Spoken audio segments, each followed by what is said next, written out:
সবাইকে অনেক অনেক ভালোবাসা, আন্তরিক শুভেচ্ছা জানিয়ে শুরু করছি নেক্সাস টেলিভিশনের লেডিস ক্লাবের আজকের আয়োজন। আজকের আয়োজনটা ভীষণ বিশেষ। আজকে একই দিনে অনেকগুলো উপলক্ষ।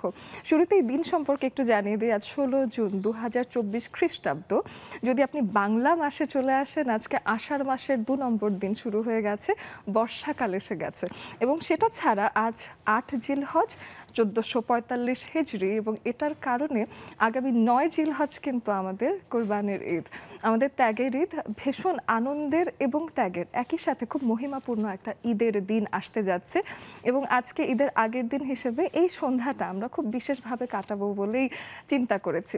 বিশ্বব্যাপী আজ বাবা দিবসও পালিত হচ্ছে, সেই বিষয় নিয়েও কথা হবে। আপনাকে একই সাথে দিনের অনেকগুলো ব্যাপার বলে দিলাম এই কারণেই যে আজকে এই আড্ডাতে ঈদ নিয়ে কথা হবে, আজকে বাবাকে নিয়ে কথা হবে, আজকে ঈদের প্রস্তুতি এবং আপনারা পুরো সময়টা কিভাবে কাটাতে পারেন সেই কথাগুলোই বলবো আজকের আড্ডায়।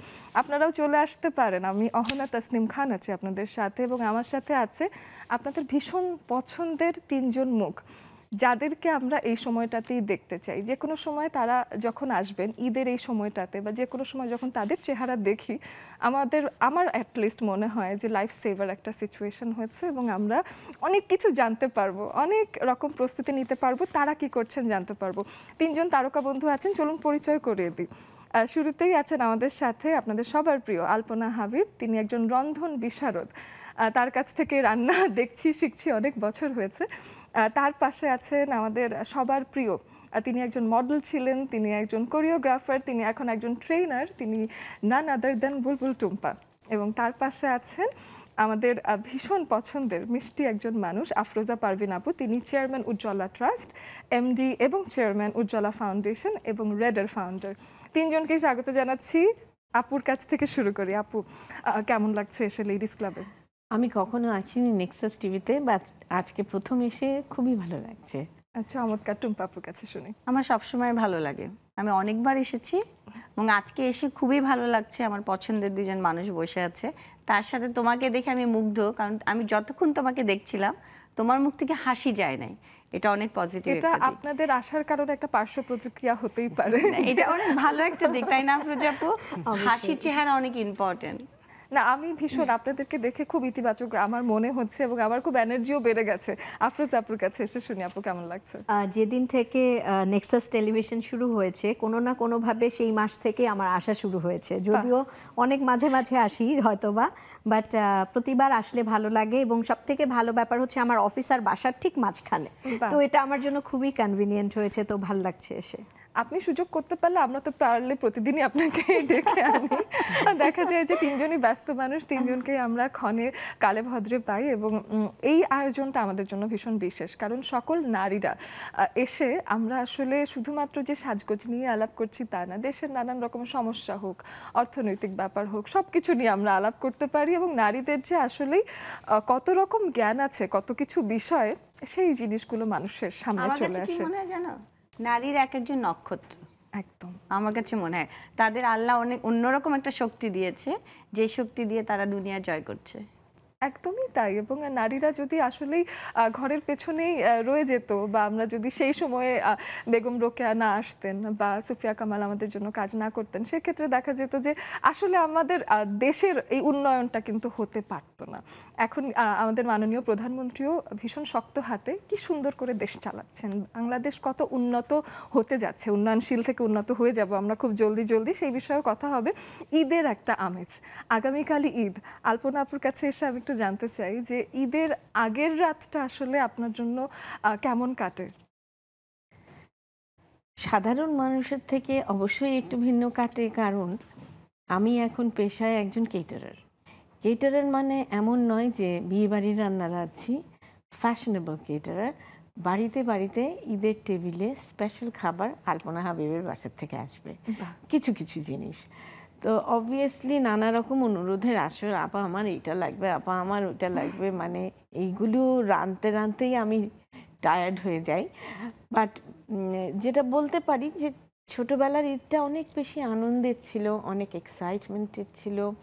আজকাল সব কিছু হয়তোবা বয়সের সাথে ছাড়াও ঈদের ধরনটাই যেন পাল্টে গেছে। হ্যাঁ, আগের দিনে যে সকাল কখন হবে, কখন উঠে কাপড়টা পরবো, কখন কসাইরা আসবে, কোরবানি হবে, বাবারা চাচারা সবাই লাইন করে গরু কাটাকাটির সামনে বসবে, মারা ভিতর থেকে চা নাস্তা পাঠাবেন, তারা খাবে, তারপর গরু কাটাকাটির পরে ভাগ হবে, সেগুলো পাল্লা দিয়ে মাপা হবে, তারপর ভিখিরির দলকে দেওয়া হবে, আত্মীয় স্বজনের বাসায় বাসায় পাঠানো হবে। এটা ছিল কোরবানির রীতি। কিন্তু এখন মাংস আসে ভাগায় ফার্ম হাউস থেকে, 12টার সময় মাংস আসবে, 1 প্যাকেট রান্না হবে, বাকিগুলো ডিপ ফ্রিজে চলে যাবে।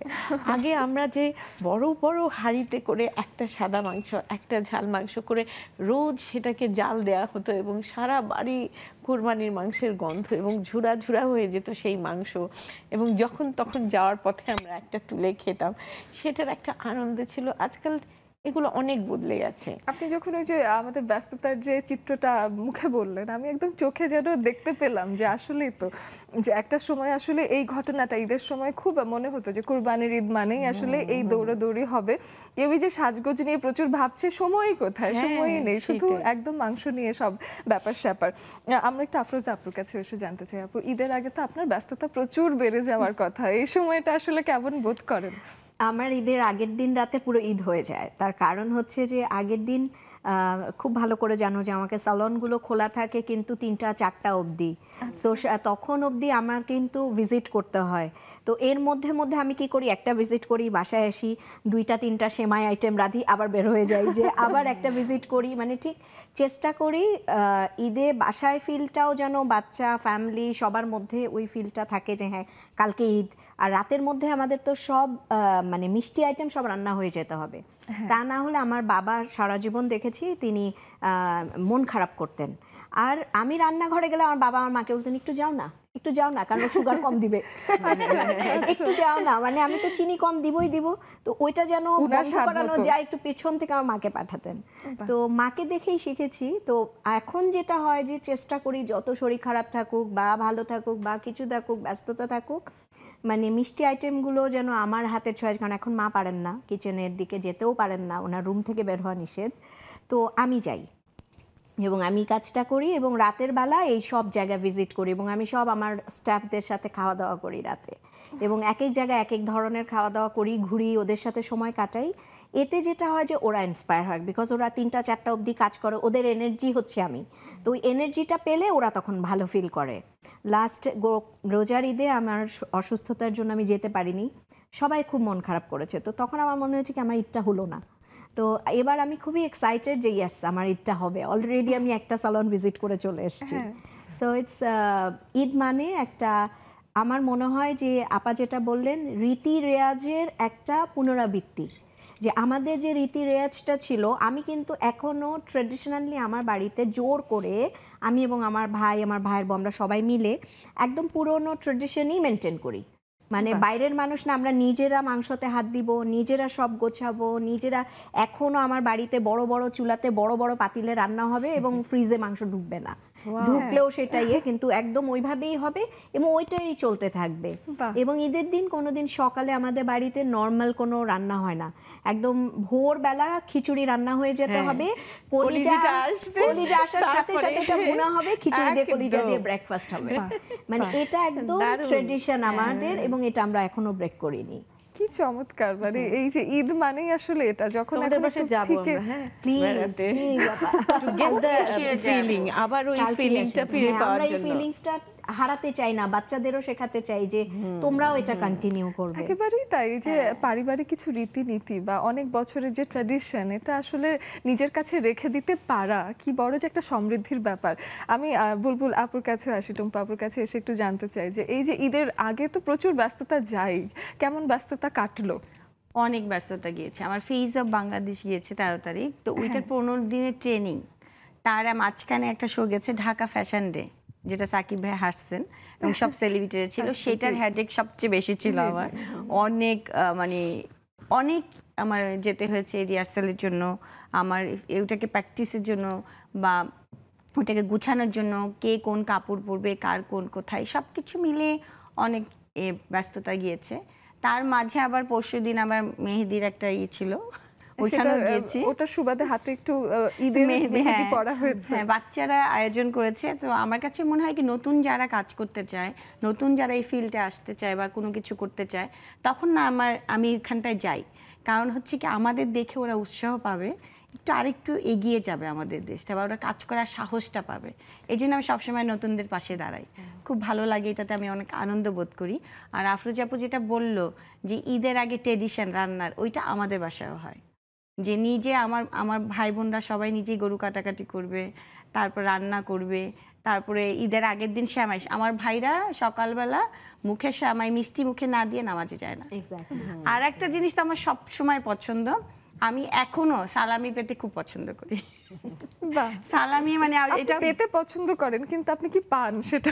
হ্যাঁ পাই। দিতে পছন্দ করে কিনা এটাও জানতে আমি দিতেও পছন্দ করি, দিতে পছন্দ করি যে সব আমার ভাগ্নি থেকে শুরু করে ভাস্তা থেকে শুরু করে সবার পুরো ফ্যামিলির ঈদের শপিং আমার, কিন্তু সালামিটা আমি চাই। কারণ বড় আপুকে বলি তুমি যা দিবা আমাকে, ওইটা আমাকে সালামি দিবা। তো ওই জন্য আমি সালামিটা পাই, এই জন্য আমার খুব ভালো লাগে। তখন আমার কাছে মনে হয় কি ঈদ, হ্যাঁ, মানে আমার ভাইস্তা ছোট্ট, মানে এখন 12 বছর হয়েছে, ও আমাকে সালামি দেয়, বাহ, আমিও দিই, আমাকেও দেয়। তো এটা আমি আমার ফ্যামিলিতেই করে রেখেছি, সবাই সবাইকে সালামি দিবে। ওর কাছে কি ওই যে নতুন টাকার নোটগুলো থাকে, তারপর সবাই যে ঈদের সময় নতুন টাকার নোটগুলো যে বিলোনোর ব্যাপারটা, এটা আসলে আর বেশ ঈদ সুন্দর। মানে না একটা আনন্দ, আলাদা আনন্দ, সবার সাথে দেখা হয়, সবাই একসাথে, ফ্যামিলি গেট টুগেদারটা অনেক ভালো হয়। আর আমরা তো এমনিতেও joint family, so family get together সবসময় থাকে। আপনার কি হ্যাঁ, আপনার কি মনে হয় যে এখন তো নিউক্লিয়ার ফ্যামিলি বেড়েছে, তো জয়েন্ট ফ্যামিলিতে ঈদের আনন্দটা কি বেশি? অনেক, অবশ্যই। কাউকে আমি আমার এক ভাগ্নিকে যেই দামে কাপড় দিব, যেই কালারে কাপড় দিব, আমার আরেক ভাগ্নিকে সেই দিতে হবে, না হলে দুইজনের ঝগড়া করে। জয়েন্ট ফ্যামিলি ছাড়া যেমন আগে না একটা জিনিস ছিল কি, পাড়া প্রতিবেশীদের সাথে সখ্যতা থাকতো, সেটা ধনাঢ্য পরিবারেই হোক বা মধ্যবিত্ত নিম্ন মধ্যবিত্ত কলোনিতে বলেন, সব জায়গায় একটা মানে আন্তরিকতা ছিল এক ধরনের। ঈদ আসবে, প্রতিটা বাড়ির বাচ্চার আনন্দ। এখন প্রতিটা বাচ্চা is very board. What is Eid, what is Eid, কম্পিউটারে খেলবে, নাহলে টিভি দেখবে, মুভি দেখবে, নাহলে ঈদ উপলক্ষে বিশেষ ঘুমটা ঘুমাবে। হ্যাঁ, আমরা ঘুরে ঘুরে পাড়ায় পাড়ায়, এমনি সময় বাবা মাদের নির্দেশ ছিল বাবা মা ছাড়া কারো বাসায় যাবে না, কিন্তু ঈদের দিন অবারিত দ্বার সবার বাড়িতে, বান্ধবীদের সবার বাড়িতে বাড়িতে যে ওদের বাবা মাদের পায়ে হাত দিয়ে সালাম করা, সেমাই খেতে হবে, হ্যাঁ একদম, হ্যাঁ। এবং এই জিনিসগুলো না আজকাল আমার সিরিয়াসলি, আমার নিজের অ্যাপার্টমেন্ট কমপ্লেক্সে কে কে থাকে আমি এখনো জানি না। হ্যাঁ, মানুষের এত এখন দেখা যায় যে আপনি যে আগ্রহ করে যাবেন, সেটাও আপনি জানেন না যে উনি সেটা কিভাবে গ্রহণ করবেন। হ্যাঁ, ওরে বাবা, সেইসব সেটা তো ইন্টারকমে না বলে যাবেই না। আর তাছাড়া মানে ওই ট্র্যাডিশনটাই এখন উঠে গেছে আর কি। আমরা ছোটবেলায় অনেক অন্যরকম ভাবে বড় হয়েছি আসলে। আসলে এই যে পারিবারিক সম্প্রীতি, নিজেদের মধ্যে একটা বন্ধন, এই জিনিসটা আসলে ঈদের আনন্দ যেন অনেকটাই বাড়িয়ে দেয়। ইদানিং বেশিরভাগ মানুষই দেখা যাচ্ছে ঈদের দিন মানে সারাদিন ঘুম দিব সেটা বলে দিচ্ছে, এটা আসলে একটু কষ্টদায়কও বটে। আমাদের বন্ধুরা কি মনে করেন সেটা অবশ্যই আমাদেরকে জানাবেন। আমাদের স্ক্রিনে দেওয়া আছে জুমের আইডি এবং পাসওয়ার্ড, যেটা ফলো করে আপনারাও এসে আপনাদের ঈদের প্রস্তুতি, ঈদের আনন্দ এবং যা যা কিছু ভাবছেন, বা যদি কোনো কিছু জেনে নেবার থাকে যে কিভাবে আসলে আমি তৈরি হতে পারি, আপুদের থেকে যদি কোনো কিছু জানবার থাকে, অবশ্যই এসে আমাদের সাথে যুক্ত হয়ে যাবেন। এই পর্যায়ে আমরা একটা বিরতির দিকে এগোতেই পারি, একটা বিরতি নিয়ে নিচ্ছি, ফিরে আসছি কিছুক্ষণের মধ্যেই।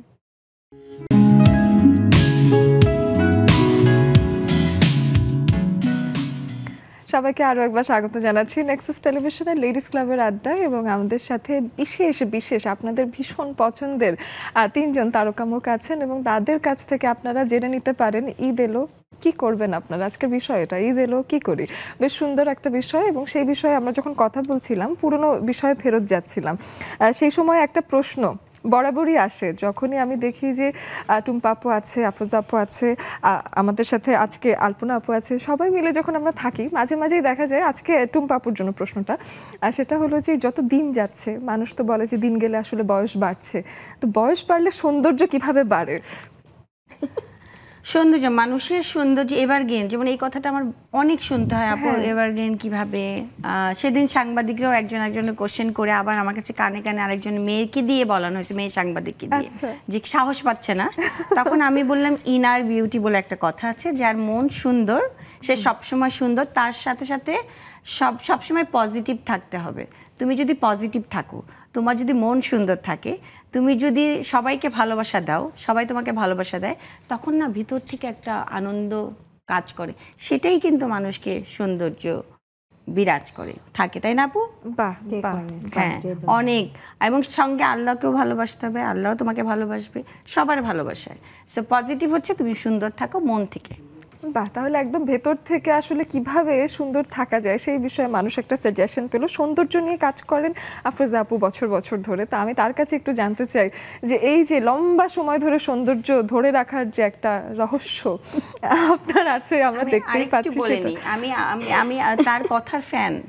সে যখন আমার আর আফরোজা আপুর সাথে অনেক কাজ হয়, যেমন আমি গ্রুমিং করাই, তখন আফরোজা আপু বিউটি টিপস বা স্পিচ দিতে যায়, আমি সব ক্লাস মিস করলে তার ক্লাস মিস করি না, আমি বসে থাকি। সে যে পজিটিভ কথাগুলো বলে সেটা আমাকে এনার্জি দেয়, অনেক কিছু জানা যাবে। আপু শুনি। না, বেসিক্যালি আমি যখন কাজ শুরু করেছি ভালোই ছোট বয়সেই শুরু করেছি। তো কাজ যখন শুরু করতে গেলাম আমি দেখলাম যে বাইরে সুন্দর করা তো খুব সহজ। আমার একটু প্রোডাক্ট ভালো হতে হবে, বুঝে প্রোডাক্ট অ্যাপ্লাই করতে হবে, এটা একটা টেকনিক। তো এই টেকনিক প্র্যাকটিস এটার মধ্যে দিয়ে তো অনেক বছর ধরে আমি চলছি। তো সেটার মধ্যে এর মধ্যে অনেক চেঞ্জও দেখেছি, অনেক মানুষের পরিবর্তনগুলো দেখেছি। ওই পরিবর্তনগুলো দেখতে দেখতে একটা টাইম পরে আমার নিজের মনে হলো যে অনেককে বয়স বাড়তে দেখছি, অনেকের বয়স কমতে দেখছি। তো এই সব কিছুর মধ্যে থেকে একটা এই যেটা টুম্পা বলল যে কমন জিনিস দেখাই যায় যে সিরিয়াসলি আমি আমার নিজের বাহ্যিক যত্নটা তো নিবই, এটা নিতেই হবে। একটা সময়ের পরে যত্ন বেশি নিতে হয়, আর ইয়াং বয়সে যত্ন কিছু লাগে না, তাও সুন্দর। মানে একটা তাঁতের শাড়ি পরে একটু চুল খোপা করে বের হয়ে, কাজল পরে বের হয়ে গেল, অপরূপা। কিন্তু ওই মানুষটাই আবার যত বয়স বাড়ে ক্যামোফ্লেজ করতে হয়, আইব্রো ক্যামোফ্লেজ করতে হয়, চুল ঢাকতে হয়, অনেক কিছু, এক্স্যাক্টলি, কিন্তু ব্লেমিশ ঢাকতে হয় মুখে। এক্স্যাক্টলি বয়সের পরে যে না তখন সৌন্দর্যটা বের করতে হয় শুধু ভেতর থেকে। বাইরের তো আমি পরিচর্যা যেটা নর্মাল সেটা করবই, বা সাজবো গুজবো সেটা থাকবেই, বাট ভেতরের সৌন্দর্যটা না স্টে করে। তো ওইটা এমনভাবে মানুষের পার্সোনালিটির সাথে মিশে যায়। সাপোজ আমার গায়ের রংটা কিন্তু চাপা, হ্যাঁ, অনেকে ভাবতে পারে এই মহিলা সারা জীবন স্যালন চালাচ্ছে, এতগুলা স্যালন, এর গায়ের রং কালো কেন, তাইলে ওর পার্লারে গেলে ফর্সা কিভাবে হব? হ্যাঁ, এখন আমি যে ফর্সা হতে চাই না এবং আমি ফর্সাতে বিশ্বাস করি না, এবং আমি ফিল করি যে আমি সুন্দর শুধুমাত্র আমার কথা, আমার ভালোবাসা, আমার কি বলে মেন্টাল ইনার পিস থেকে আমি সুন্দর, এটাকে আমি মেনটেন করে যেতে চাই।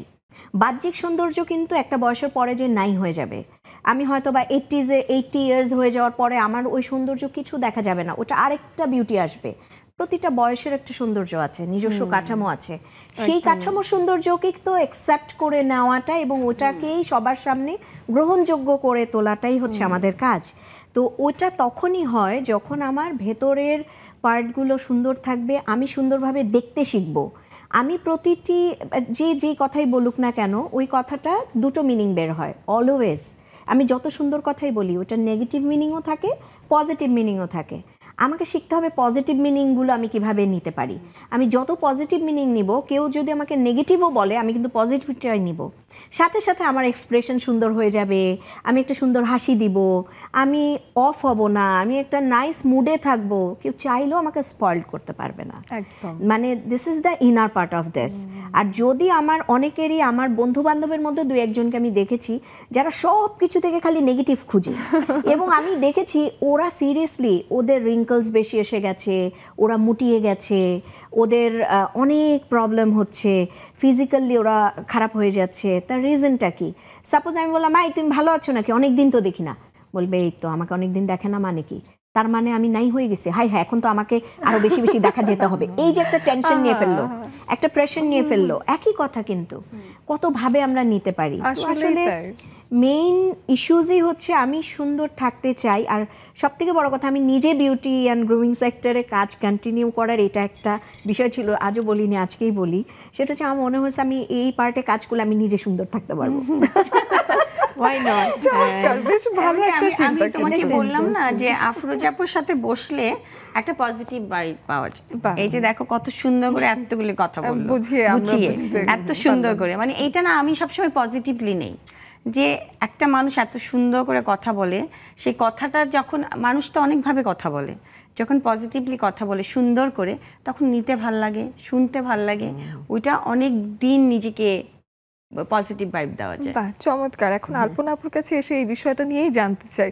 দেখা যাচ্ছে রান্না বান্নার কাছে আপনাকে যেতেই হবে, আপনি প্রচুর রাঁধেন, এদিকে চুলোর কাছে যাওয়া হচ্ছে, বাইরে গিয়ে এখন কেটারিং এর যে কাজটা এটাতেও আপনাকে প্রচুর সময় দিতে হচ্ছে। বছর বছর ধরে আপনাকে একই সুন্দর মানুষটা দেখতে পাই, এই বিষয়টা নিয়ে জানতে চাই যে কিভাবে তুমি থাকে। তোমার প্রশ্নের পেছনে আরেকটা লাইন জুড়ে দিই আমি। হ্যাঁ, হ্যাঁ, যে অবশ্যই। এই যে আলপনা আপা চুলোর কাছে যাচ্ছে এবং উনি যখন রান্না করছে, এটা কিন্তু রান্না থেকে কিন্তু ট্যান বেশি হয়, মানুষ বার্ন হয়ে যায়। তো উনি কিভাবে এটাকে মেনটেন করে, ওনার স্কিন এখনো ন্যাচারালি অনেক সুন্দর আছে। হ্যাঁ, তাই এটা তো, বলুক না? মানে সবসময় হালকা ছিমছাম সাজে আপনাকে দেখা হয়, মাশাআল্লাহ। আমি আসলে সত্যি কথা বলি কি যে আমরা কিন্তু পৃথিবীতে একটা রূঢ় সত্য হচ্ছে যে যা কিছু আমরা খরচ করি তার 95 ভাগই মানুষকে ইমপ্রেস করার জন্য। নিজেকে ইমপ্রেস করার কথা কিন্তু আমরা ভাবি না। নিজের জীবনের জন্য খুব বেশি কিছু প্রয়োজন হয় না, হ্যাঁ, কিন্তু মানুষকে ইমপ্রেস করার জন্য আমরা কত কিছু করি না। তো আমি কিন্তু সাজি আমার নিজের মনের আনন্দের জন্য। এই শাড়িটা পরে আমাকে ভালো লাগছে, আমি সবচেয়ে খুশি।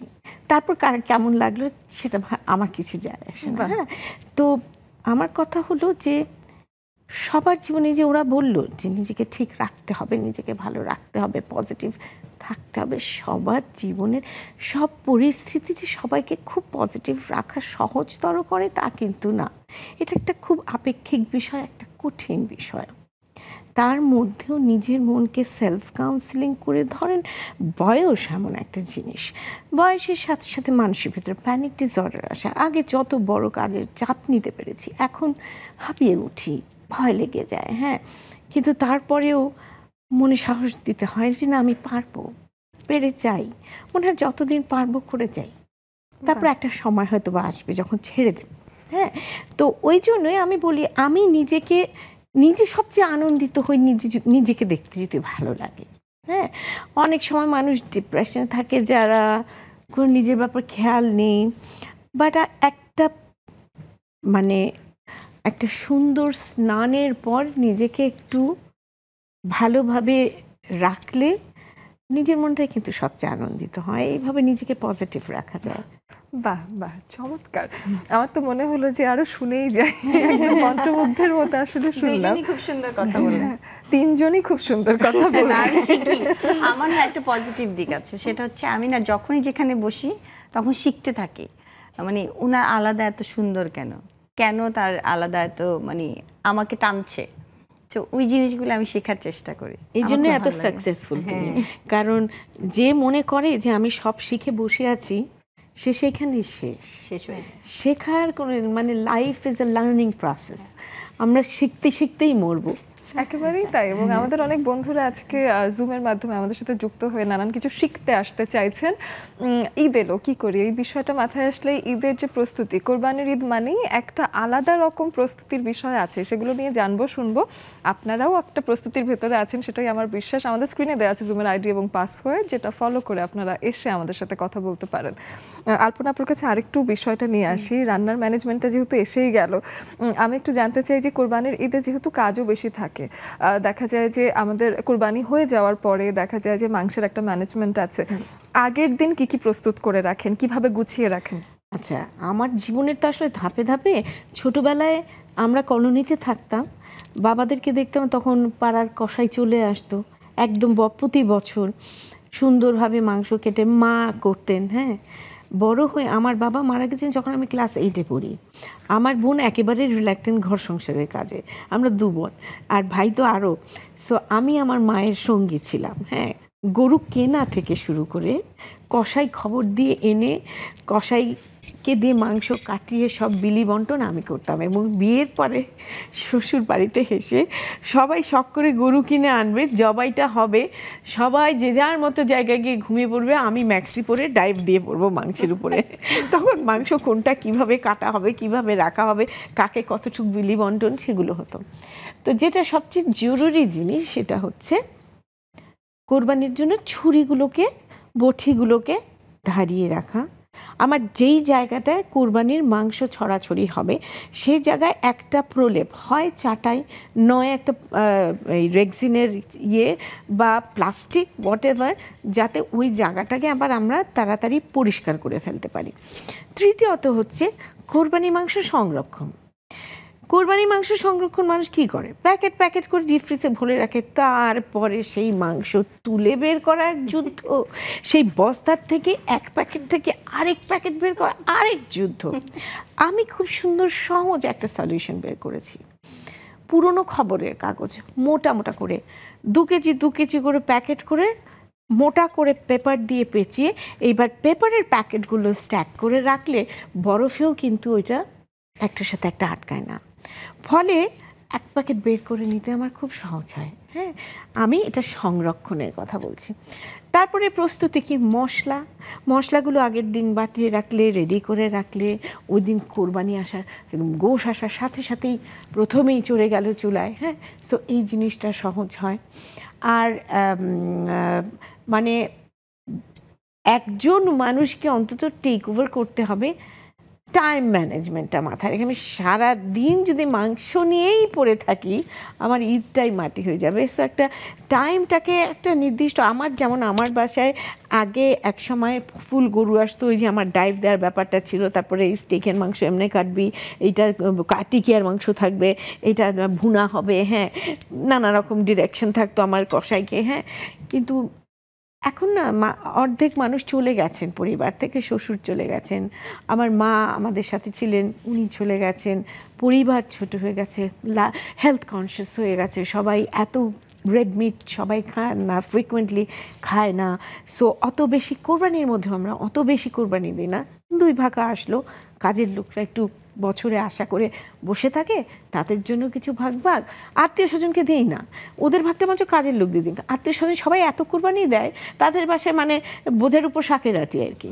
সো আমরা তারপরে ওই বাকিটুকু নিজেদের জন্য রেখে দিই, মানে কিছু রান্না করে কিছু হয়তো বা আস্তে আস্তে গ্রাজুয়ালি খাই। হ্যাঁ, সো এইটাই আমার মনে হয় কোরবানির এইটা হচ্ছে best tips, how to preserve the meat, মানে মাংসটাকে কিভাবে রাখবে। বাহ, আমার মনে হয় আর আরেকটি জিনিস সেটা হলো একটু মোটা পলিথিন, এই পলিথিনগুলো হ্যান্ডি রাখা। ইভেন আমরা রোজকার বাজারের যে সমস্ত পলিথিন জমে সেগুলোও আমরা এক জায়গায় অ্যাকিউমুলেট করে রাখলে কোরবানির সময় মাংস রাখা বা ডিস্ট্রিবিউট করার জন্য অনেক সুবিধা হয়। বাহ, চমৎকার। আমার মনে হয় এই যে আপুরা শুনছেন, আপনারা তো জুমে চলে এসেছেন, এসেই একদম কার্যকরী কিছু টিপস পেয়ে যাচ্ছেন। আকলিমা আপু আছেন আমাদের সাথে, ইভ, ফারহানা, নার্গিস আপু যুক্ত হয়েছেন, আরও অনেক বন্ধুরা যুক্ত হবেন।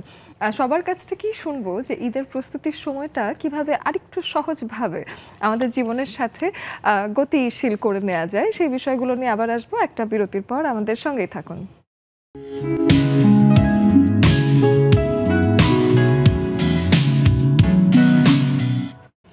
বিরতির পরে সবাইকে আরও একবার স্বাগত জানাচ্ছি। ঈদের প্রস্তুতি ঘরে ঘরে। আগামীকাল যেহেতু আমাদের কোরবানির ঈদ, এবং এই দিনটাকে ঘিরে সবারই প্রস্তুতি এতটাই বেড়ে যায় যে সন্ধ্যাবেলা আসলে খুব একটা আশা করছি না যে আপনারা ঘরের কাজ বাদ দিয়ে আমাদের সাথে জুমে এসে বসে থাকবেন।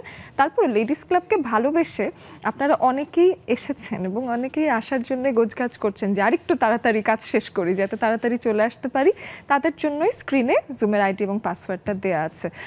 আলপনা আপুর কাছে একটা চমৎকার টিপস পেলাম কুরবানির মাংস প্রিজার্ভ করার বিষয়ে, এবং এটা ছাড়া আরেকটা বিষয় টুম্পা আপুর কাছ থেকে জানতে চাই। আপনি সবসময়ই মানুষকে বলে দেন যে তোমাকে এই কাপড়টা পরতে হবে, তোমাকে এভাবে হাঁটতে হবে, তোমাকে এভাবে এটার সাথে এটা তুমি ম্যাচ করলে সুন্দর লাগবে।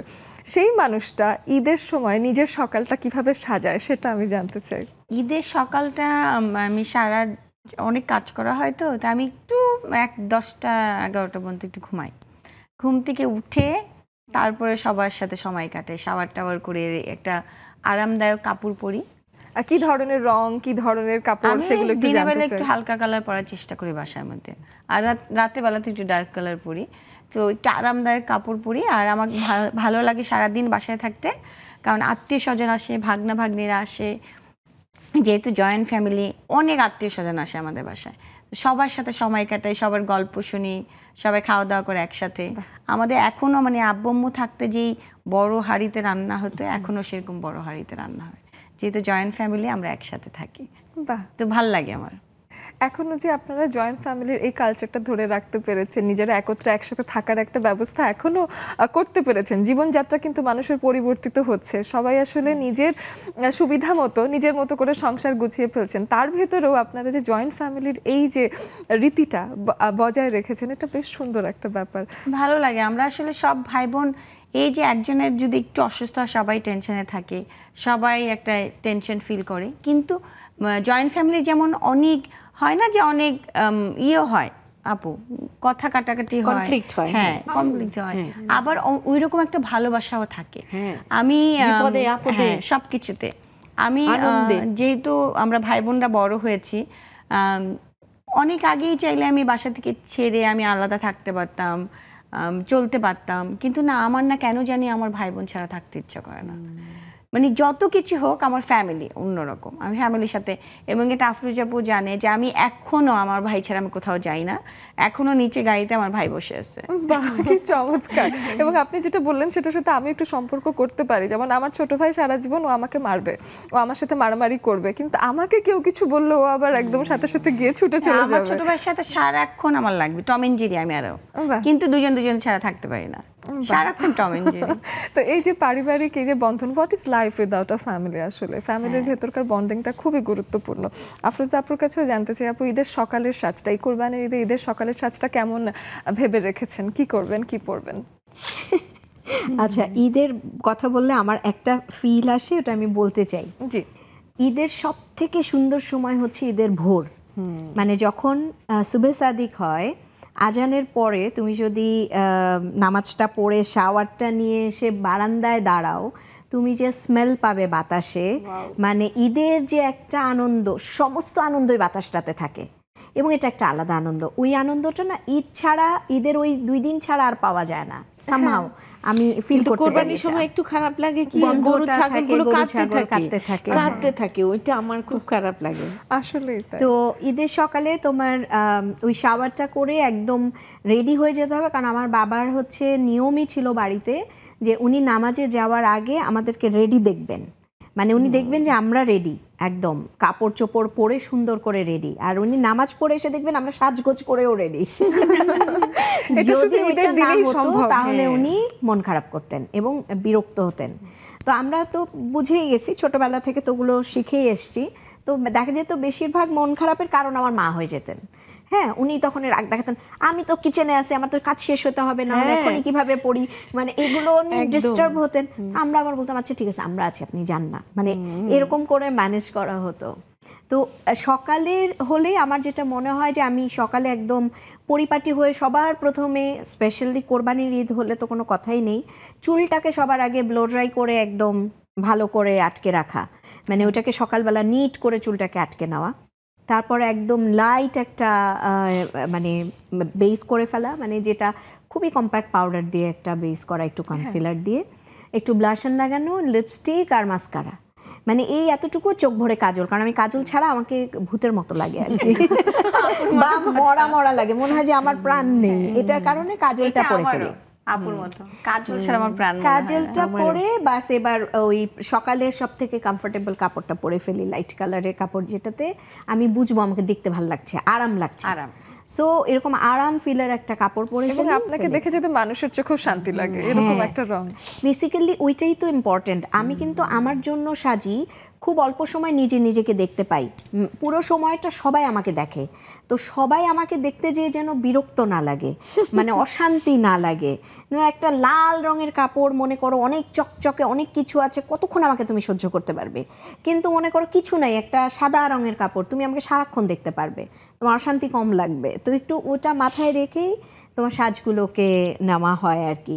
তো তো আবার যেহেতু আমি সাজটা বুঝি বা সাজটার সাথে আমার জার্নি, সে কারণে দেখা যায় সকালে একটু একরকম, দুপুরে একটু আরেক রকম, হালকা একটু টান মারলে আরেকটা চেঞ্জ হয়ে যায়, ওরকম একটু চেঞ্জ করে করে আর কি 3 বেলায় একটু নিজেকে বদলে রাখি। বাহ বাহ, আলপনা আপুর কাছে এসে জানতে চাই সকালের সাজটা কেমন হবে? সকালে তো আমার পাগল পাগল অবস্থা থাকে, কি সবাই ব্রেকফাস্ট কি খাবে। আমার অবভিয়াসলি আগে শাশুড়ির দায়িত্ব ছিল, এখন ওনার বয়স হয়ে গেছেন, তো এখন অবভিয়াসলি আমিই করি। তো ওই ওরা নামাজে যাবে, কোরবানির তো একটা কথা আছে কি যে কোরবানি দেখে এসে তারপরে নাকি সবাই ব্রেকফাস্ট করে, যদিও আমার শাশুড়ি দেখি এদের সকালে আগে, আর ওই যে আগের দিন আমাদের ডেজার্টগুলো হয়ে যায়, এবং সেমাই এবং পায়েস আমার শাশুড়ির স্পেশালিটি, এবং ওটা থাকবে। আমি ওই ডিপার্টমেন্টেই যাই না, কারণ ওনাকে আমি একদম মানে প্রণম্য, এত ভালো ওনার রান্না। হ্যাঁ, তো ওই সকালে ওরা একটু খেয়ে যাবে। আমার ছোট ছেলে আমাকে থ্রেট করে যায় যে আমি এসে তোমাকে ম্যাক্সি পরা অবস্থায় দেখতে চাই না, তুমি সেজে গুজে থাকবে। তো যেইভাবে হোক নাস্তা টাস্তা রেডি করে আমার একদম সেজে গুজে ফেসবুকে যে সবাইকে ঈদের শুভেচ্ছা জানিয়ে আমি দিন শুরু করে দিই। ওরা এসেই দেখে যে বারান্দায় আমি চাতক পাখির মতন বসে আছি, বাবা ছেলেরা সব নামাজ পড়ে কখন ঢুকবে, একসাথে আমরা সব সালাম করব, তারপরে একসাথে খেতে বসবো। হ্যাঁ, তো ওই রকম। তো আমি সকালবেলায় আসলে আমি সবসময় আমার গায়ে যেই রঙটা খুলে সেটাই পরি। লাইট অ্যান্ড ব্রাইটের মিক্সচার যদি হয়, হয়তো বা কোনোবার আমি সকালবেলা একটা মেরুনিশ রেড পরেছি উইথ আ বিস্কিট বর্ডার, যেটা আমাকে খুব খুলেছে, সবাই বলছে আলপনা তোমাকে খুব মানিয়েছে রঙটা। হ্যাঁ, আবার হয়তো বা এবারে আমি কোরবানি ঈদের জন্য অফ হোয়াইটের মধ্যে একটু ফিরোজার ব্ল্যাক দিয়ে পাড়ে কাজ করা, আর ব্লাউজটা ইজ গ্রেইশ ব্ল্যাক। হ্যাঁ, সেটা পরবো দিনের বেলায়, আর রাতের বেলায় আমি নেভি ব্লুর মধ্যে রেড বর্ডার, জরির বর্ডার একটা শাড়ি পরবো। রাতের বেলায় আসলে ডার্ক কালারটা প্রেফার করি, দিনের বেলাটা সুদিং। একদমই তাই। এবং আমাদের দেশের আসলে যে ওয়েদার, সেটা আসলে বেশ একটু দিনের বেলা গরমই থাকছে, বর্ষার দিনটা আসলে প্রচুর রোদ পড়ছে, তো আমরা আসলে বৃষ্টি হলেও ভ্যাপসা গরম, ব্রিদেবল ফ্যাব্রিক ছাড়া আসলে কল্পনাও করতে পারি না আমাদের দেশে আসলে দিনের বেলা কোনো একটা কাপড় পরে ঘুরে বেড়ানোর বিষয়। আমাদের সাথে অনেক বন্ধুরা জুমে যুক্ত হয়েছেন। খুকু আপু, আপনার আজকে কি হলো বলেন তো? আজকে আপনি এভাবে আসবেন আমাদের সাথে, এই যে এইভাবে আড়াআড়ি করে আপনারা চলে আসবেন। এবং ইভ আপু, আপনার কাছে আসি। ইভ ফারহানা নার্গিস আপু, দেখতেই পাচ্ছেন আজকে আমরা স্টার স্ট্রাক হয়ে আছি, অর্থাৎ তারকায় আমরা আজকে জলজল করছি। এবং সেই দিনটায় আপনার আসলে প্রস্তুতি কেমন যাচ্ছে সেটাও একটু শুনি। তাদের সাথে কথা বলতে চাইলে সেটাও বলতে পারেন। আপু আনমিউট করতে হবে। এই তো, হ্যাঁ ঠিক আছে, বলুন। আসসালামু আলাইকুম, ঈদ মোবারক সবাইকে। কালকে আমাদের ঈদ, খুব ভালো লাগতেছে, এখন থেকে খুব ভালো লাগতেছে। আর যখন থেকে বাসায় মানে পশু কোরবানির জন্য খাসি চলে আসছে, তখন তো মানে তখন থেকে মানে হয়ে গেছে যে বলার মতো না। সব সময় যাচ্ছি, এটা করতেছি ওটা করতেছি, ছেলে আমরা বাসায় 3 জন সবাই ব্যস্ত, সারাক্ষণ ব্যস্ত। এবং পশুকে নিয়ে পানি আছে কিনা, খাবার আছে কিনা, সেই সকাল 5টার সময় ফজর নামাজ পড়ে আবার ওকে দেখে আসা, মানে খুবই একটা এক্সাইটেড দিন পার করতেছি, খুব ভালো লাগতেছে। আর কালকের জন্য তো ধরেন আমি অনেক পলিথিন জমা করে রাখছিলাম, তারপরে যে মাংস সবাইকে হাতে হাতে দেওয়ার থেকে একটু পলিথিন করে দিলে ভালো হবে। তা এখন ও আমাকে বলছে তুমি এত পলিথিন কি জন্য জমা করে রাখছো? আমি বললাম যে মা, মানুষকে দিতে হবে না। না, এইসব পলিথিন একদম ব্যবহার করবা না, সাদা ট্রান্সপারেন্ট হচ্ছে পলিথিন গুলাই হচ্ছে তোমার সবাইকে বিতরণ করবা। তুমি এই রঙিন ট্রান্সপোর্ট এখনই বাস্কেটে ফেলো, এগুলা দিয়ে একদম না প্যাকেট করে তুমি ফ্রিজে রাখবা, না তুমি কাউকে দেবা, কারণ রঙিন জিনিস থেকেই কেমিক্যালটা বেশি আসে। সুতরাং তুমি এটা একদম অ্যাভয়েড করো। তা আমরা যে তাহলে তো ভালো, থাক থাক তাহলে। বলে না, আমি বাইরে যাবো, আমি নিয়ে আসবো এগুলা, আর তুমি এগুলো ব্যবহার করবা না। আমরা ঠিক আছে। হ্যাঁ, তা ওই একদিক দিয়ে ওইটা আমার হয়ে গেল। আর তো ধরেন এখনো রান্না বান্না আমি শুরু করি নাই কালকের জন্য। কালকের দিনটাতে কারণ তাজা রান্না করার একটা ফ্লেভারই আলাদা, মজাই আলাদা। পরে শুরু করবেন ওইগুলো কালকেই শুরু করবো। আচ্ছা, যত মিষ্টি ঝাল বলেন টক বলেন কালকেই শুরু হবে সকাল থেকে। আর তো আচ্ছা। ওরা তো ইউনিটটা করছে প্রত্যেক বছরই সকাল মানে ফজরের নামাজটা আদায় বাসায় করে না, মনে হয় চলে যায় মসজিদে নামাজ আদায় করে ঈদের নামাজ পড়ে তারপরে বাসায় ফিরে সেই 5টা 5:30টার দিকেই আল্লাহর মতে কোরবানি বলেন রোজার বলেন সবসময় আগে নামাজটাই পড়ার চেষ্টা করে। হ্যাঁ, এই যথারীতি কালকেও ওরকম হবে। আর এমনি তো খুব এক্সাইটেড, খুব ভালো লাগছে সবাইকে ঈদ মোবারক। আমি ভাবছিলাম আজকে একটা কবিতা আরো আবৃত্তি কথা হবে করবো। আপু, আপনি থাকুন সাথে, আমাদের একটা বিরতির সময় হয়ে গেছে। আমরা এই সময়টায় এসে আমরা আসলে কুরবানির পশুর কথাটা তো এসেই যায়, সেই বিষয়গুলো নিয়েও কথা হবে। আমাদের সঙ্গেই থাকুন, ফিরে আসছি বিরতির পর।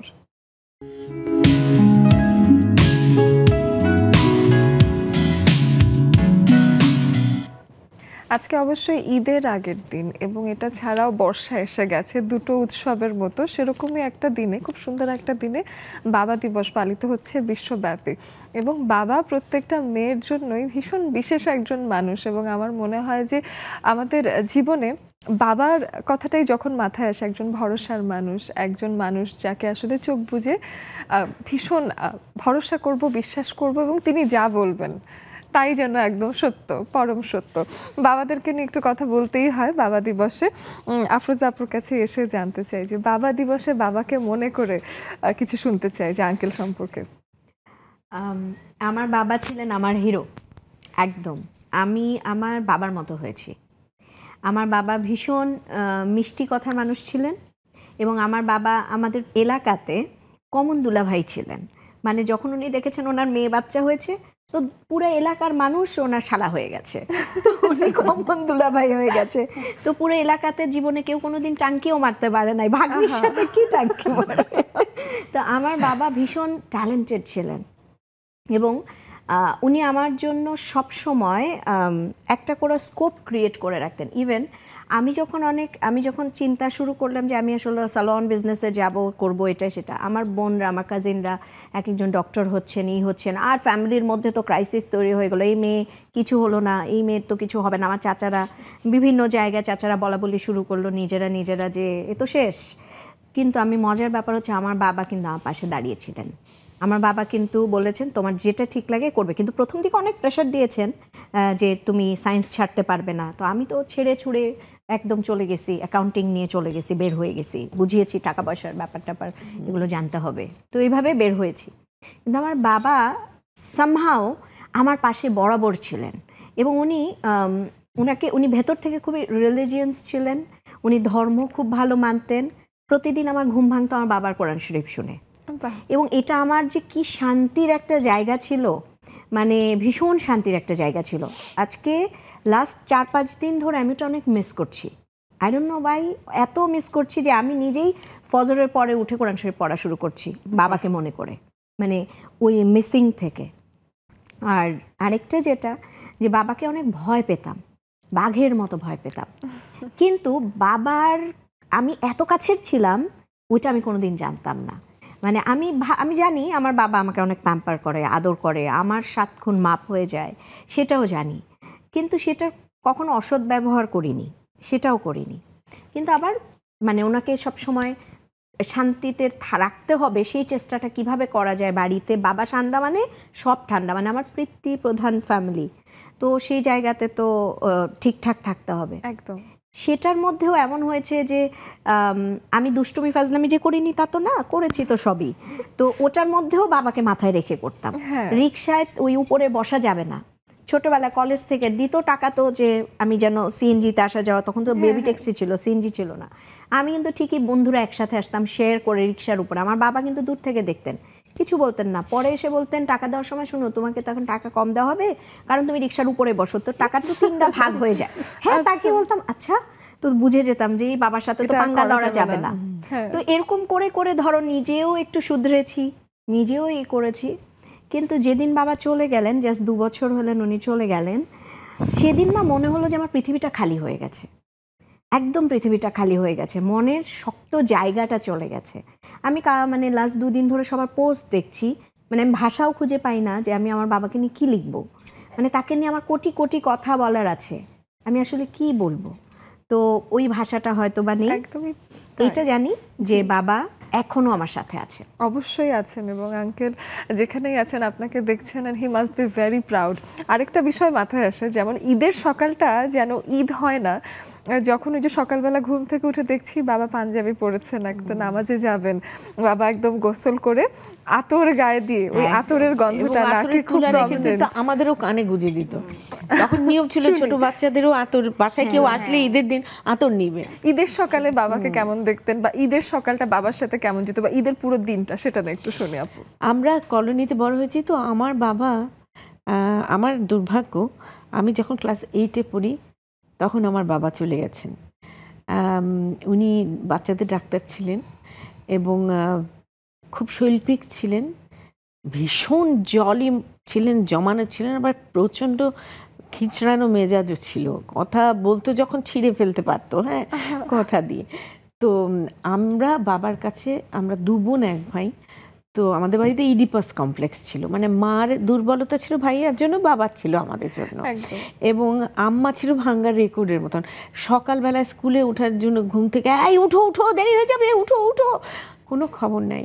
আমার আব্বা হয়তো বা বাথরুমে শেভ করছে, মিষ্টি করে, আলপনা কল্পনা ওঠো, একবার বলবে জানি, দ্বিতীয়বার বলতে হলে কিন্তু সাথে সাথে ঘ্যান ঘ্যান করতে করতে ঘুম থেকে উঠে পড়তাম। হ্যাঁ, ওনার শাসনটা ছিল এরকম কড়া, মানে আমরা রেসপেক্ট করতাম, ভয় পেতাম, কিন্তু আবার ভীষণ বন্ধুবৎসল ছিলাম। আমার মনে আছে আমার ছোটবেলায় প্রথম গান শেখা আমার বাবার কাছে, যখন বৃষ্টি আসতো বা যখন ছুটির দিনে আমাদের 2 বোনকে ছোট ছোট আমরা বগলের নিচে নিয়ে বিছানায় শুয়ে শুয়ে একটার পর একটা গান গাইতেন। এবং হয়তো বা কঠিন কঠিন রবীন্দ্রসঙ্গীত, যেমন কেন পান্থ হয়ে চঞ্চলতা, এই গানটা এত কঠিন কঠিন শব্দ, আমরা করতাম কি সূরা মুখস্থ করার মতন করে গান মুখস্থ হয়ে যেত, হ্যাঁ, এবং গাইতাম। বড় হয়ে ভেবেছি এই গানটা আমি তুলেছি, এই গানের কোনো অর্থ তো আমি বুঝতাম না, হ্যাঁ, কিন্তু বড় হয়ে বুঝতে পেরেছি এই কোনো এক গায়ের বধূ, এই গানটা হেমন্ত মুখার্জির এত বিশাল লম্বা গান, কিন্তু আমার বাবার বগলে শুয়ে শুয়ে আমি শুনতে শুনতে শুনতে শুনতে এটা কবিতার মতো মুখস্থ হয়ে গেছে। এরকম কিছু মধুর স্মৃতি আছে আমাদের বাবার সাথে। কিন্তু উনি একজন কিডনি পেশেন্ট ছিলেন, এবং 1980-তে না, তখন কিডনির সেরকম ডায়ালিসিস বা কিছুই আমাদের দেশে ছিল না। অ্যান্ড মাই ফাদার ওয়াজ প্রথম ইন্ডিয়া থেকে এই ফেস্টুলা লাগিয়ে ডায়ালিসিসের চেষ্টা করা হয়েছিল আমার বাবার উপর, কিন্তু সেটা সাকসেসফুল হয়নি। তো উনি আমাদের অনেক কম বয়সেই চলে গেছেন। কিন্তু বাবার সাথে ঈদের দিনের স্মৃতি হচ্ছে যে সকালবেলায় উঠে, কলোনির বাসা যেহেতু, আমরা সব চাচারা মিলে সবাই একসাথে মসজিদে যাবেন নামাজ পড়তে। ভাইয়া আমার বাবা যায় নামাজ, টুপি এগুলো নিয়ে রেডি হচ্ছে, আতর টাতর দিয়ে, তারপরে তারা যাবেন নামাজে। নামাজ থেকে আসার পড়লে হিড়িক পড়ে যাবে সালাম করা সালাম করা সালাম করা।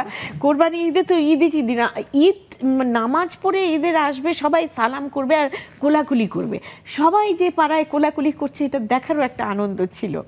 তারপরে কি করতো বাবারা সব, এখন গরুকে কষাই আসবে, গরু ফেলবে, নাম দাও, বাবার নাম, এর নাম, 7টা নাম রেডি করো, নাম রেডি করে কোরবানি করে সবাই মিলে ওখানে, তখন কাঠের ফোল্ডিং চেয়ার থাকতো, মাঠের মধ্যে ফোল্ডিং চেয়ার নিয়ে সব চাচারা বসবে, মারা এক এক বাসা থেকে চাচিরা মারা সব চা নাস্তা পাঠাবে একটু পর পর, আর তারা খাবেন, গল্প করবেন, আর ঠিক মতো কষাই কাটছে কিনা, হচ্ছে কিনা এগুলো দেখাশোনা করবেন। তারপরে বালতি, কারো বাসার গামলা, কারো বাসার বালতি, কারো বাসার হাঁড়ি ধরে ধরে যার যার ভাগের ভাগের মাংস বাড়িতে চলে যাচ্ছে। তো ঈদের দিনটা বাবার সাথে এইভাবে কাটতো। তারপরে যখন ওভার হয়ে যেত, আমরা দুপুরে সবাই ঈদের দিন একসাথে খেতে বসতাম। হ্যাঁ, সেটার একটা আনন্দ ছিল ঈদের খাওয়া। হ্যাঁ, এবং আমার কাছে এখনও ঈদের খাওয়া মানে হচ্ছে পোলাও, কোরমা, ঝাল মাংস আর একটা চপ বা টিকিয়া। হ্যাঁ, আমাকে সবাই বলে, আলপনা পা আপনি তো নতুন নতুন রান্না করেন, ঈদে এবার কি নতুন রান্না করেন? ভাই, আমি ঈদে আমার জন্য নতুন রান্না আমি করব না, কারণ আমার ট্রেডিশন হচ্ছে পোলাও, কোরমা, ঝাল মাংস। ঈদের দিন অনেক গল্পের বইয়ে, অনেক কবিতায়, অনেক কিছুতে ঈদ মানেই কোরমা পোলাও। হ্যাঁ, এটা একদম কমন একটা ব্যাপার। এবং আমাদের বাড়িতেও এখনো ট্রেডিশন। বাট আমি একদম, মানে তখন আমি ক্লাস 8-এ পড়ি যখন আমার বাবা চলে যান, এবং ওনাকে যাওয়ার আগে 3 বছর পর্যন্ত অসুস্থই দেখেছি। হ্যাঁ, প্রত্যেক শীতের সময় ওনার এরকম রেসপিরেটরি অ্যাটাক হতো, এবং 3 মাস হসপিটালে থাকতে হতো। আমার মা থাকতেন সাথে। তো আমরা তখনকার দিনে কলোনিতে থাকতাম, কিন্তু তখন এত সেফ ছিল, দুটো কাজের বউয়ের সাথে আমরা থাকতাম এবং আমাদের বাবা মা হসপিটালে। তা এখনও মেডিকেল কলেজ বা পিজির সামনে শীতের সময় বিকেলে কখনো আমি গেলে আমার ওই দিনগুলোর কথা মনে হয়, খুব নস্টালজিক, কষ্টের, কারণ আমাদের বাবা মা রয়েছেন হাসপাতালে, আমরা বাসায় রয়েছি, এরকম একটা ফিলিং সেই সময়গুলো মনে পড়ে, আসলে ফিরে ফিরে পড়ে। আসে। আপুর কাছ থেকেও শুনলাম, আমি টুম্পা আপুর কাছেও বাবার সাথে ঈদ আসলে কেমন কাটে, ছোটবেলার ঈদ, বড়বেলার ঈদ, এই বিষয়গুলো নিয়ে জানবো। তবে একটা বিরতি থেকে এসে অবশ্যই আমাদের সাথেও আপনাদেরকে থাকতে হবে। আমাদের স্ক্রিনে দেওয়া আছে জুমের আইডি এবং পাসওয়ার্ড, যেটা ফলো করে আপনারা এসে আমাদের সাথে আড্ডা দিতে পারবেন এবং আপনারাও জানাতে পারেন যে আপনাদের ছেলেবেলার ঈদ, এখনকার ঈদ কেমন যাচ্ছে, কি প্রস্তুতি। ফিরে আসছি বিরতির পর।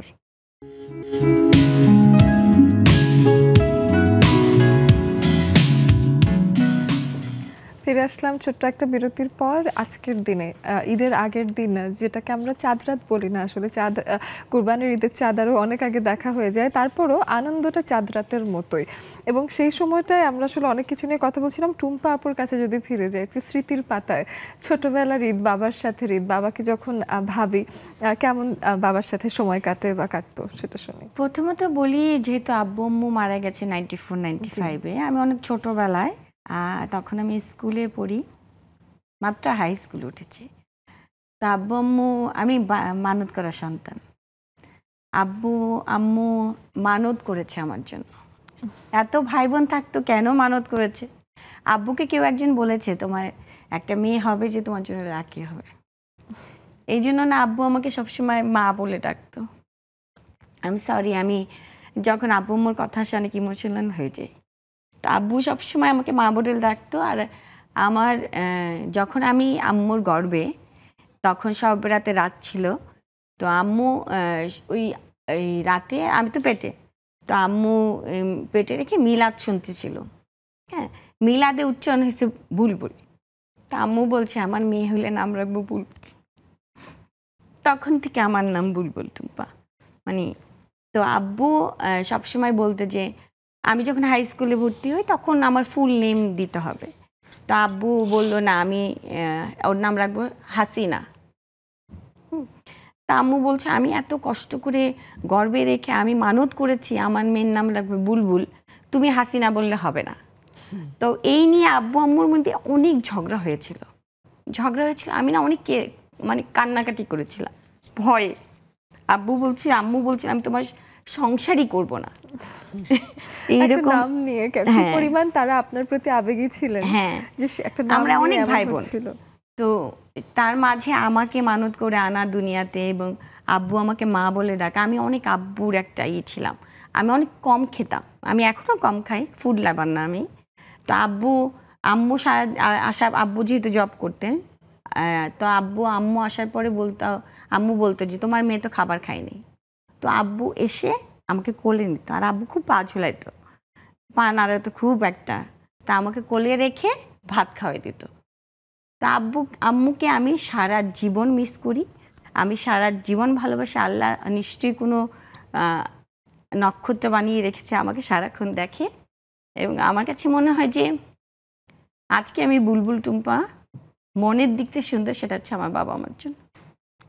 অবশ্যই। এবং তারা আপনাকে কি সুন্দর করে আসলে বড় করেছেন, যে এখন দেখা আমি যাচ্ছে যে যখনই যেখানে যাই না কেন, যা করি না কেন, পরিষ্কার থাকার চেষ্টা করি। কারণ আব্বু, যে আমি বললাম তুমি খুব সুন্দর করে হাসো, এইটা আমার আব্বুর থেকে শিখেছি। বিকজ আব্বু সবসময় বলতো তুমি যদি একটা মানুষকে দেখে হাসি দাও, তাতে তোমার টাকা পয়সা লাগবে না, এই যে মানুষ খুশি হবে, এটা অনেক কিছু। একদমই তাই। এবং বাবা মা কিভাবে আসলে সন্তানদেরকে বড় করছেন, কি সুন্দর করে বড় করার ফলে এই যে দেখা যাচ্ছে যে এখন প্রতিনিয়ত ক্যামেরার সামনে আসতে হচ্ছে, অনেক মানুষকে লিডারশিপ দিতে হচ্ছে, তারপরও ভেতরে যে বিনয়, যে ভালো লাগা, যে ভালোবাসা আপনি দেখাতে পারছেন, এটা অবশ্যই আঙ্কেল আন্টিরই দিয়ে যাওয়া কিছু শিক্ষা। সব ক্রেডিট আমার আব্বু আম্মুর, সঙ্গে আমার ফ্যামিলি। আর আমার বড় আপু হচ্ছে আমার মায়ের মতো। বাবার সাথে ঈদের স্মৃতি বলো না, সেটা তো আব্বুর সাথে ঈদের স্মৃতি হচ্ছে, আমি তো আসলে খুব কম সময় পেয়েছি, খুব একটা পাইনি। আব্বুই সালামি দেওয়ার ইটা করতো, আর নতুন কাপড় কিনে দেওয়া। আমরা 3 বোন, আর আমার ছোট ছোট একটা মেয়ে ছিল।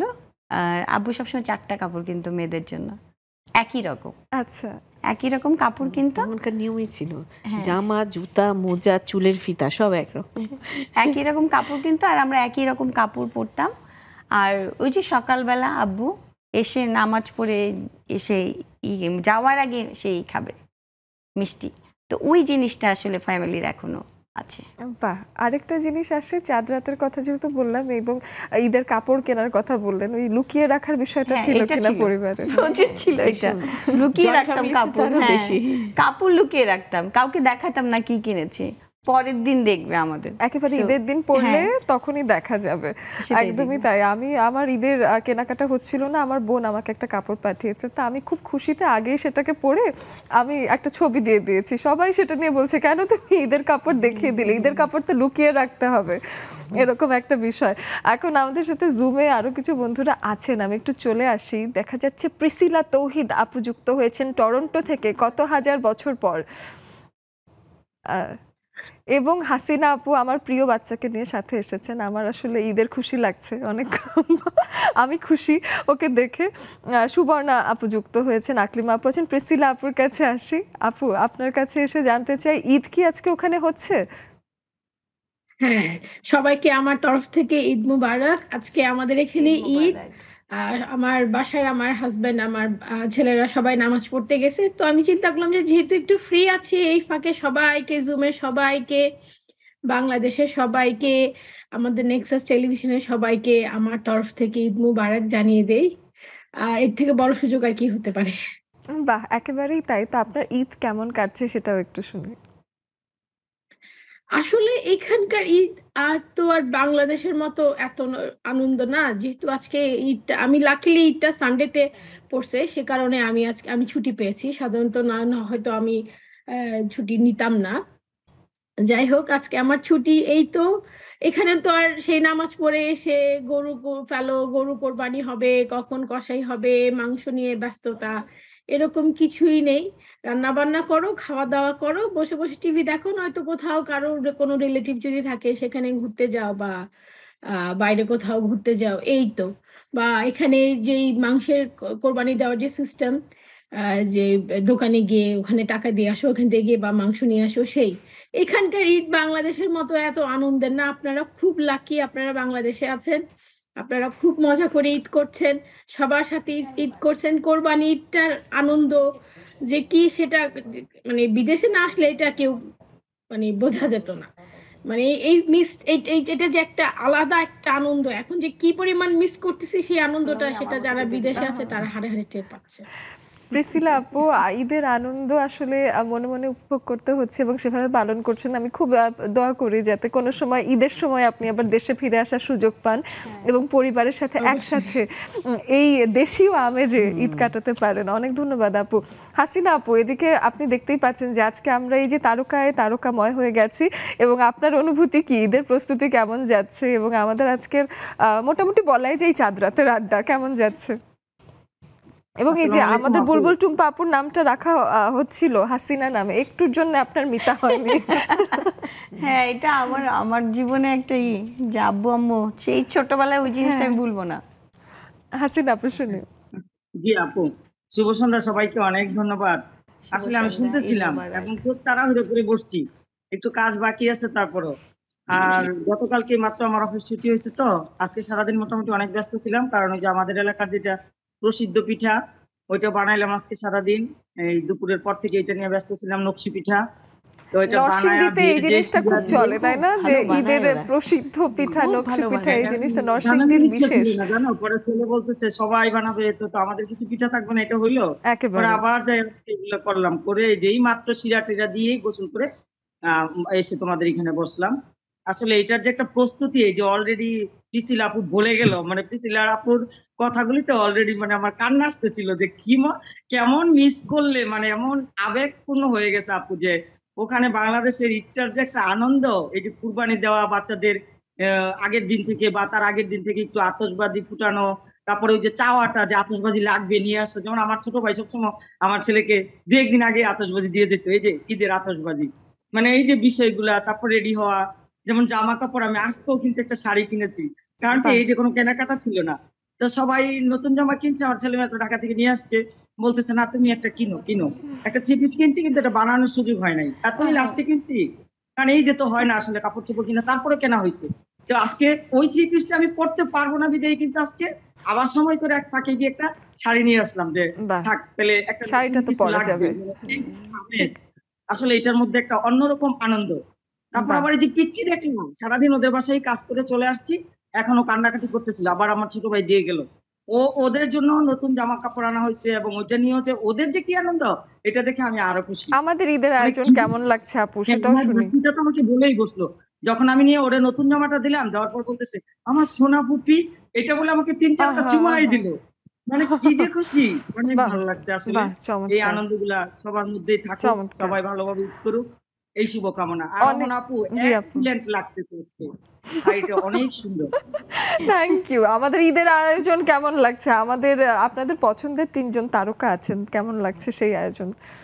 এটা তো আরো অনেক ভালো, কারণ এই যে নেক্সাস লেডিস ক্লাব, নেক্সাস টেলিভিশনের মাধ্যমে আমরা সরাসরি এই আপুদের সাথে, গুণী মানুষগুলোর সাথে দেখা করতে পারি, কথা বলতে পারি, অনেক কিছু জানতে পারি, জিজ্ঞেস করতে পারি। এটা তো আমাদের জন্য অনেক বড় একটা সৌভাগ্য।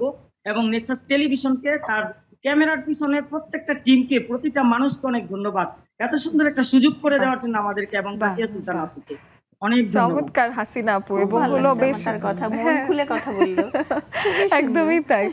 তাহলে আপনার অলমোস্ট মিতা পছন্দ করেছে আপনার কথাবার্তা, এবং আমাদের সাথে শারমিন আপু যুক্ত হয়েছে, না সুবর্ণা আপু আছেন, ফারহানা আপু, খুকু আপু, আকলিমা আপু। আপনাদের যদি মনে কোনো প্রশ্নও থাকে আমাদের বন্ধুদের কাছে, তারকা বন্ধুদের কাছে, আপনারা সেই প্রশ্ন করতে পারবেন, কিন্তু সেটা আমি অপশনটা ওপেন করে দিলাম, এবং একটা বিরতি নিয়ে ফিরে এসে আরো অনেক গল্প হবে, সাথেই থাকুন।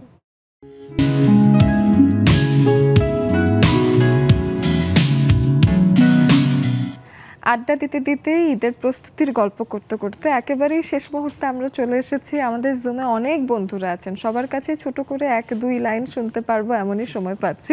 একটু জুমে চলে যাই আগে। আকলিমা আপু বেশ অনেকক্ষণ ধরে আছেন, আকলিমা আপুর কাছে আগে আসি। আপু, আজকে ঈদের প্রস্তুতি, ঈদ এলো, কি করি, এই বিষয়ে আপনার কাছ থেকে কিছু শুনি। আচ্ছা, সকলকে শুভ সন্ধ্যা, ঈদ মোবারক।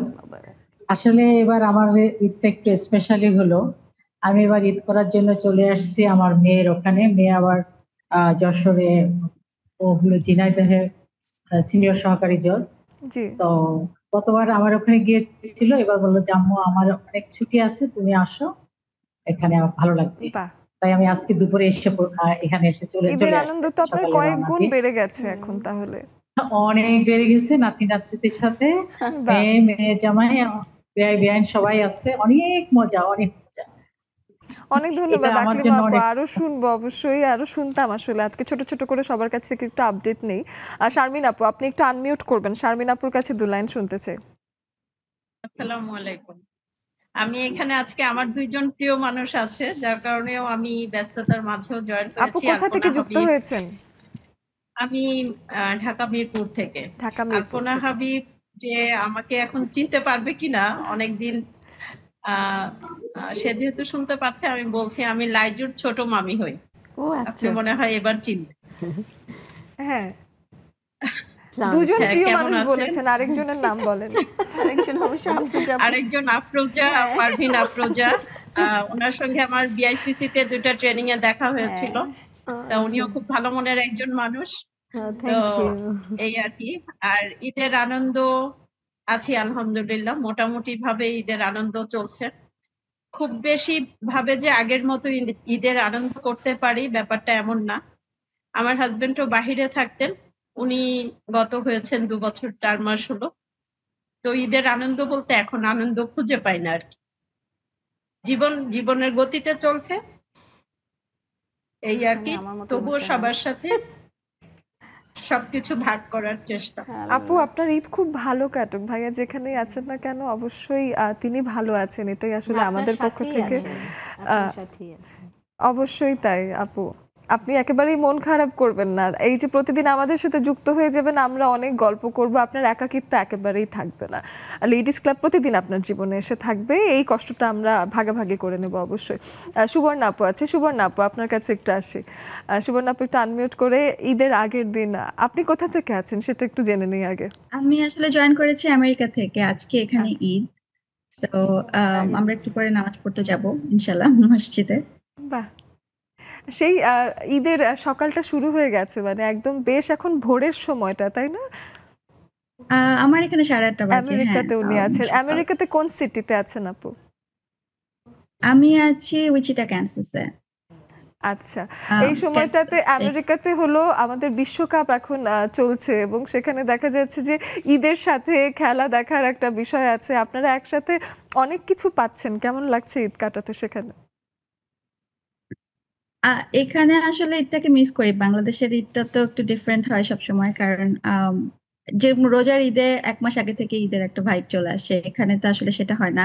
আবার ঈদের দিনও আজকে যেহেতু সানডে, আজকে ছুটি বলে তাও ঈদটাকে এনজয় করা যাচ্ছে। অন্য সময় যখন কাজে থাকি, তখন যদি আমি নিজে থেকে ছুটি না নিই, তাহলে তো আসলে ঈদের দিনও কাজ করতে হয়। সো আম তারপরও ছোটবেলার ঈদের কথা মনে করলে অনেক ভালো লাগে, যেটা এখন আসলে মিস করি। আহা, আমরা আজকে আশা আমার বোনেরও করছি জয়েন করার কথা ছিল। আমার সামনের বোনকেও আমি একটু আগে দেখেছি যে এখানে ঢোকার জন্য। আমার বোন বাংলাদেশে থাকে, শ্যামা। ও কয়েকদিন আগে এখানে গেস্ট হয়ে এসেছিল আচ্ছা। অনুষ্ঠানে।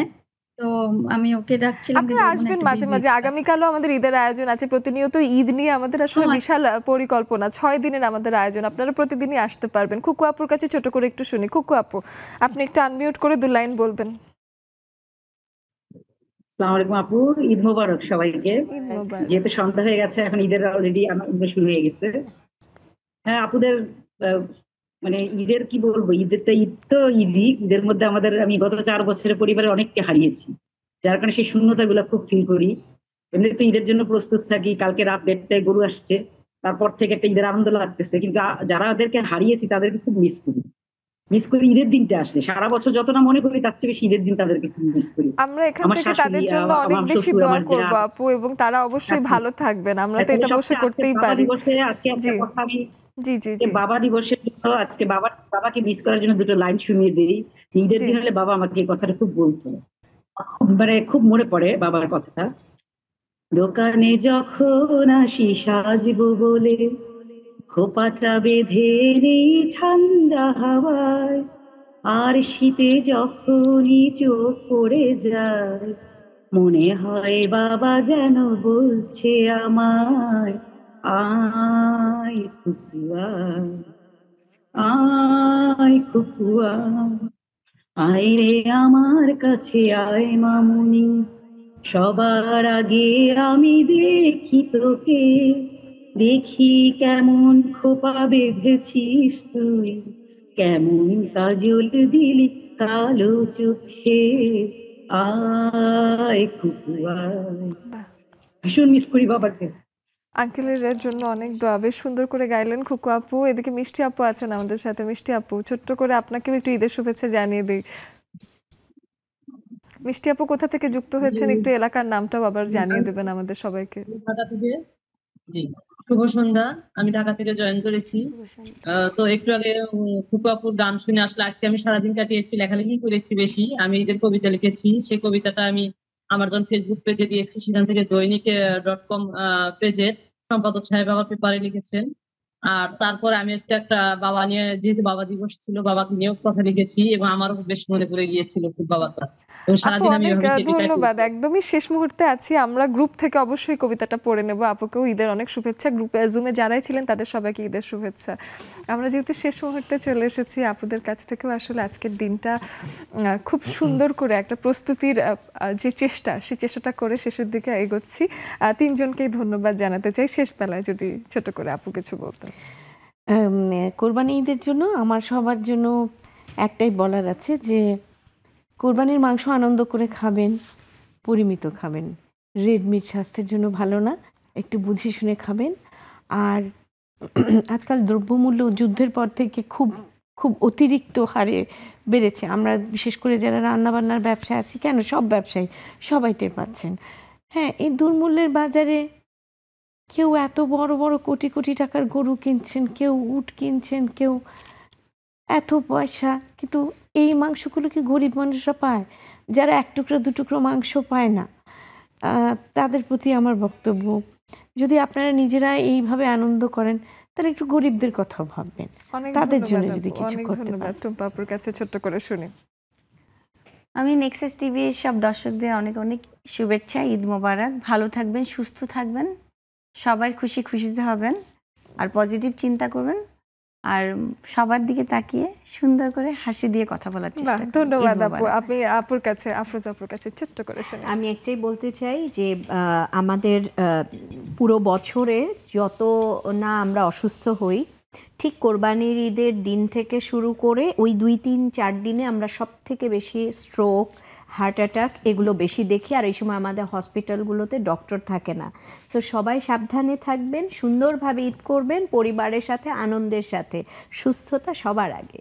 ঈদ মোবারক তিনজনকেই। এবং আমাদের বন্ধুরা যারা আমাদেরকে দেখলেন, নেক্সাস টেলিভিশন থেকে ঈদের 6 দিন ব্যাপী আয়োজন করা হয়েছে। আজ থেকেই সেই ঈদের আয়োজন শুরু হয়ে গেছে। আপনারা পুরো সময়টা সুন্দরভাবে ঈদ কাটান, আমাদের সাথেই থাকুন, সেই প্রত্যাশায় বিদায় নিচ্ছি।